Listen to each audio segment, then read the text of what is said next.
तो दोस्तों आप लोग जानते होंगे मणिपुर में किस तरह की शर्मनाक घटना घटी है। दोस्तों आप लोग ये भी जानते होंगे इस घटना के बाद हमारे देश के 140 करोड़ जनता का विश्व में किस तरह से नाम खराब हुआ। आप लोग ये भी जानते होंगे कि इस घटना के बाद हमारे देश के प्रधानमंत्री ने मात्र 36 सेकंड, जो एक घंटे भाषण देते हैं, मात्र 36 सेकंड इस घटना पे बात की। दोस्तों आप लोग ये भी जानते होंगे कि हमारे देश की सत्ताधारी पार्टी के नेता ने इन मामले को किस तरह से डाइवर्ट करने की कोशिश की। दोस्तों आप लोग ये भी जानते होंगे कि हमारे देश के गोदी मीडिया ने अपने आका को बचाने के लिए किस तरीके से प्रोपेगेंडा चालू करना शुरू कर दिया था। दोस्तों आप लोग ये भी जानते होंगे कि हमारे देश के चीफ जस्टिस डी.वाई. चंद्रचूड़ ने अल्टीमेटम दिया मोदी सरकार को कि इस घटना का संज्ञान लीजिए, इस घटना के दोषियों पर तुरंत कार्रवाई कीजिए, नहीं तो मुझे इस घटना का संज्ञान और कार्रवाई करनी पड़ेगी। दोस्तों जो आप लोग नहीं जानते होंगे वो मैं बता देता हूँ। दोस्तों 2012 में दोस्तों जब कांग्रेस की सरकार थी तो उस वक्त हमारे देश के प्रधानमंत्री थे डॉक्टर मनमोहन सिंह, और उस वक्त एक कांड हुआ था जिस कांड का नाम था निर्भया कांड। और दोस्तों उस कांड में हमारे देश के प्रधानमंत्री ने देश को पहली बात तो संबोधित भी किया था, उन्होंने विनम्रता से भी बात की, तो उन्होंने अपनी आंखें जनता से दम झुका के बात की थी, और उन्होंने ये भी कहा था कि इस घटना पे जितने भी दोषी हैं उन पे तुरंत कार्रवाई कीजिए, और तुरंत कार्रवाई भी हुई थी। उन्होंने एकदम कट टू कट बात की थी।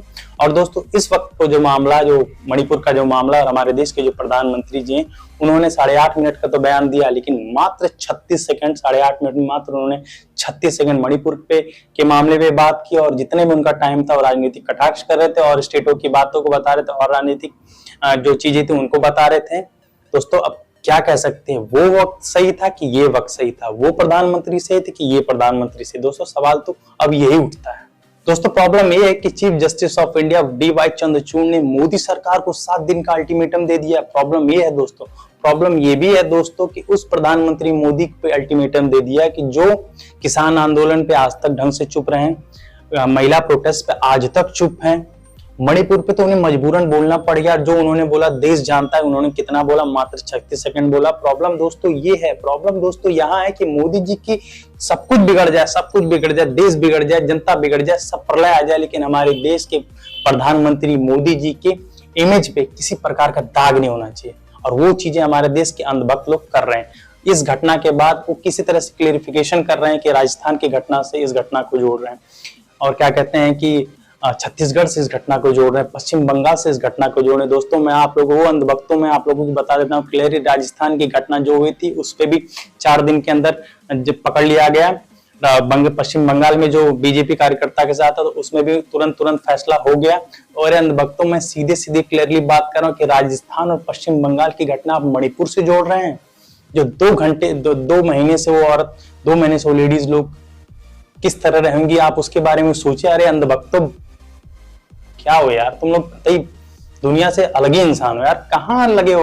और हमारे देश के जो जुडिशरी पे आप लोग मतलब आरोप लगा रहे हो कि यहाँ तक एक ट्वीट आया था, मैं ट्वीट पढ़ रहा था, ट्वीट में लिखा था कि सुप्रीम कोर्ट को सुप्रीम कोठा तक कह दिया।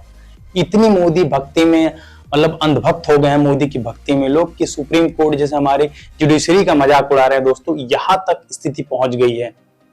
दोस्तों प्रॉब्लम तब नहीं हुई जब इस मुद्दे को भी हिंदू मुस्लिम कर दिया गया होता। कहने का मतलब है दोस्तों इस मुद्दे को भी इन्होंने हिंदू मुस्लिम करने की कोशिश तो की, लेकिन हो नहीं पाया। एएनआई की एक रिपोर्ट थी जिसमें एक मुस्लिम व्यक्ति थे अब्दुल, इस मुद्दे से उसका नाम को जोड़ा गया, लेकिन मणिपुर की पुलिस ने इस बात का खंडन किया, कहा कि इस मुद्दे से अब्दुल का कोई लेना देना नहीं है।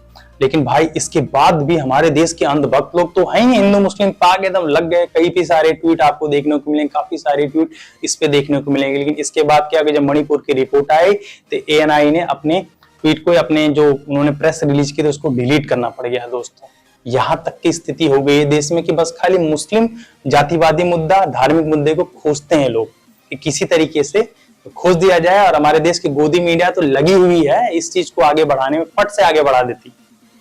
तो चलिए दोस्तों आज का वीडियो यहीं तक का था, खत्म करते हैं वीडियो को। वीडियो में कुछ पसंद आए तो लाइक कर दीजिएगा, और वीडियो को प्लीज शेयर कर दीजिएगा, लाइक कर दीजिएगा, कमेंट कर दीजिएगा, प्लीज चैनल को सब्सक्राइब कर दीजिएगा।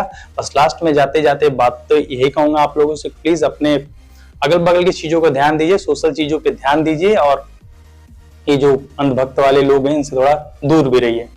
तब तक के लिए बाय, टाटा, गुड बाय, जय हिंद।